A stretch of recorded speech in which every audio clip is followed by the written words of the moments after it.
about it. Just share a thought about that particular rule of notice. It's okay. It's okay. We're just playing with this idea. So do I have somebody who will start? Right here. Sure. Great. So we've talked a lot about argument style and looking Okay, at listening to each other. So yeah, we were looking at argument style and what we were thinking the argument style would be with this. Okay. And whatnot. And we were talking about how different types of nonfiction texts tend to gravitate towards different argument styles, such as emotional or logical. And so we were kind of thinking, looking at this and looking at the citations and everything in the back, that it's probably going to be a very logical, really ethics and credibility kind of argument. Thank you so much. Okay, another group? Yes, thank you. We were talking about typography, and looking here, well, I kind of brought up, I'm a slower reader on nonfiction, and I was thinking a lot of my class, some of them are slower readers, and if you could teach them to look at the bullets, or look at the bold, or look at the italicized, and teach them somewhat to skim, so they can go through and pull out different things, so they can observe and see, oh, this is important, and they don't have to reread everything to find what they're looking for. If you can teach them those skills, they can, I mean, that's a life skill. This is a life skill. That's going to help them in so many different things. It does. Thank you so much. All right, who else? Thank you. We decided to try the evidentiary support. Okay. Because you're like, oh, this is nonfiction, that will be really easy to do. But because this is set up a little bit differently, it's more like a story about what this teacher did and the things that she applied in the classroom, that it gave several texts that she turned to use, and then there's lots of quotes about things that she directly said to her students and stuff like that. But I guess in my brain, I was looking for, according to this article or whatever, or stated in, and it just wasn't done in that way in this article. So I think that's really nice to see. Because there's still evidence there, but it looks different than what we're used to see. Thank you so much. The authors use narrative to prove their point. Yeah. Thank you. Okay, yes. Okay, I just want to get real excited for a second. Okay. Because we were looking at evidence and we were talking about, I just taught my kids like types of evidence and how to use them, but we're just skimming through just specifically for the evidence, for evidentiary support. Right. And there's a whole paragraph, or this whole section right here is about the high school I went to. And so it's talking about how they received the highest growth score among Arizona comprehensive high schools, and how it's just really cool. So we were looking for evidence. Personal connection, man. It's the type of evidence would be example, but it's really cool to see that, like, from the school I went to. That's fantastic. Thank you so much. Again, personal connection right there. Okay, and Happened after you were gone. and right here. Oh, sure. We talked about beginnings and endings, and so we noticed that the author began with a case study, and we decided that she did this to connect with teachers and to get teachers to buy in to the subject that they're teaching, because they're coming from a perspective of the teacher. And then we noticed that at each ending of each section, she came back to the beginning and came back to the case study. Thank you so much. So throughout, she's woven the case study throughout. That's a new thought that we didn't. I just love this so much. Yeah. Okay, so this is the next step. The next step is called a think aloud. And this is the other thing that he taught us that I loved. So what I want you to do is you should have a pencil, grab a pencil or a pen. And I'm going to model this for you for the first page. And then I'm going to have you in teams read a page and do the same. And what we're going to do, this is how I want you to gather your evidence. I want you to find a couple of things that you see or notice I want you to have 2 or 3 sentences that make you think about a specific idea or concept in your page, and then I want you to have a wonder at the end. So, I'm gonna model this for you on the first page.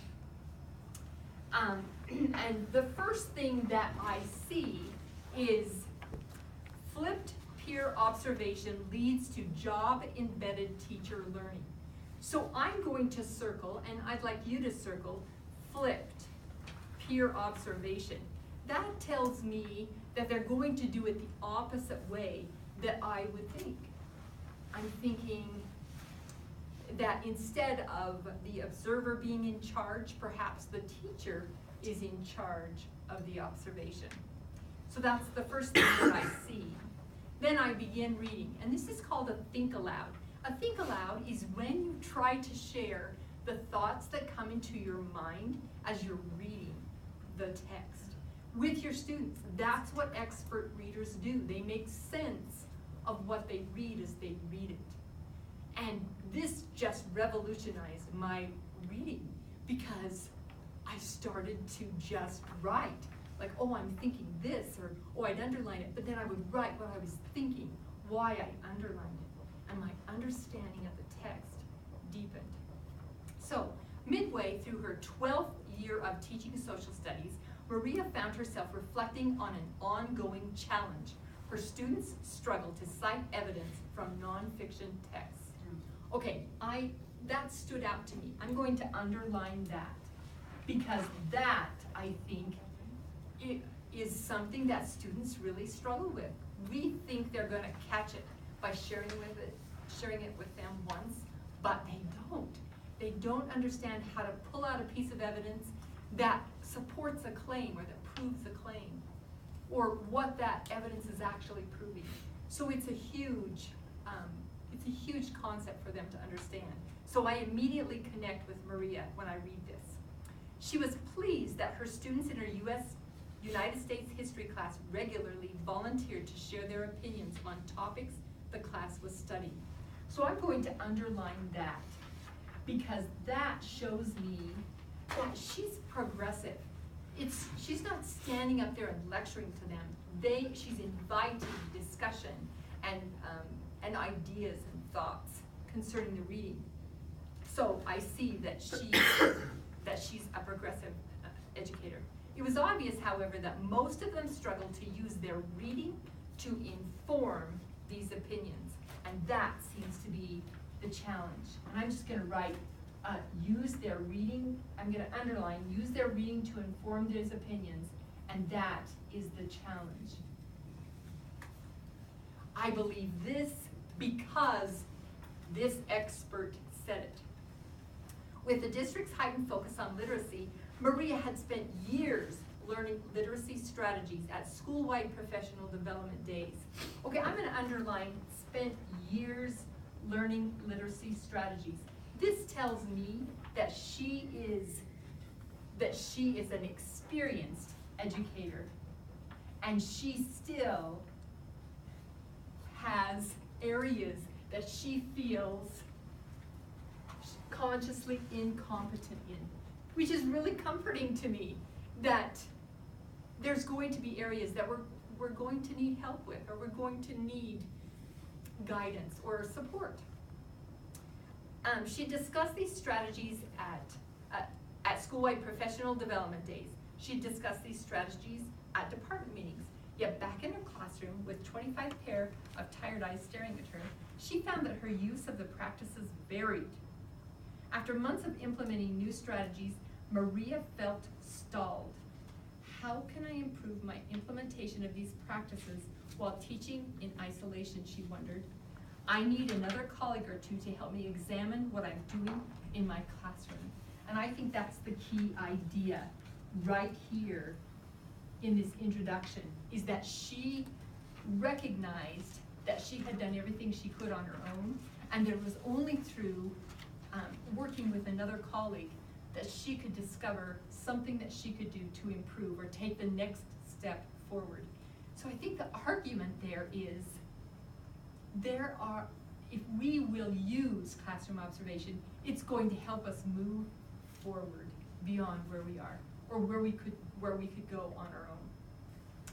So then I think the author moves into a new idea, why traditional professional development falls flat.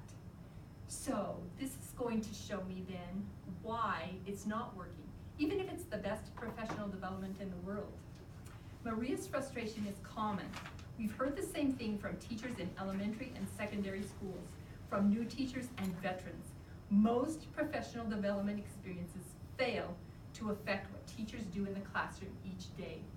Now, they don't cite this, and I wish they would, because I think it would be more powerful.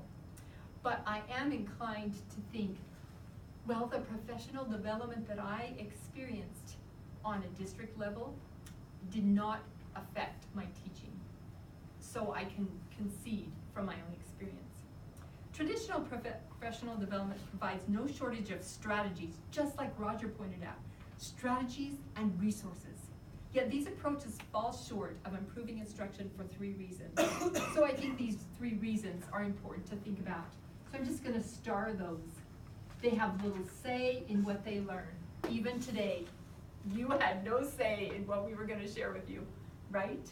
Yeah. Number 2, transferring learning from training to the classroom is difficult. The variables of the classroom, students, content, time of day, at a level of complexity to implementation that cannot be fully explored. And the third one on the next page is there are few opportunities to practice and refine strategies. And so I'm just going to star that write that practice and revision are essential to move forward. But sometimes, so what I wonder is, I wonder if it's almost impossible to move forward without another set of eyes. Because you don't know what you're doing wrong. You may be doing exactly what you thought you learned, or what you learned, but something is not right. So that's my wonder with this section. So that's how I would do a think aloud. And while you won't have time to read, and I don't expect that you'll read the entire section that you're assigned to the whole group, I would like you, to read your section, your page together as a partnership. And then when you report, then you'll just share, okay, I'd like you to notice this sentence, and then just explain. Give me a couple things you see in that section, a couple of things you think because of a specific sentence or 2, and then what you wonder after this page. Yes?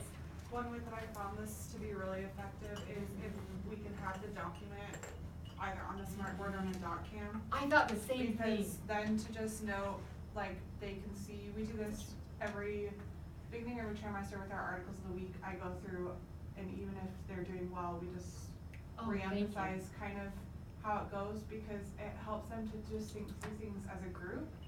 And so I try to do the think aloud, but then like the next trimester when we do it, I try to have them kind of lead the think aloud.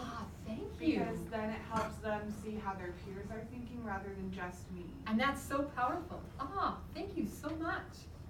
Okay, so what, did I number the pages? I don't know if I numbered the pages. Okay, so I'm just gonna have you start with this different approach, you two. So you'll do that section. I'm gonna have, one of you be the partner with Marianne? Sure. Fantastic.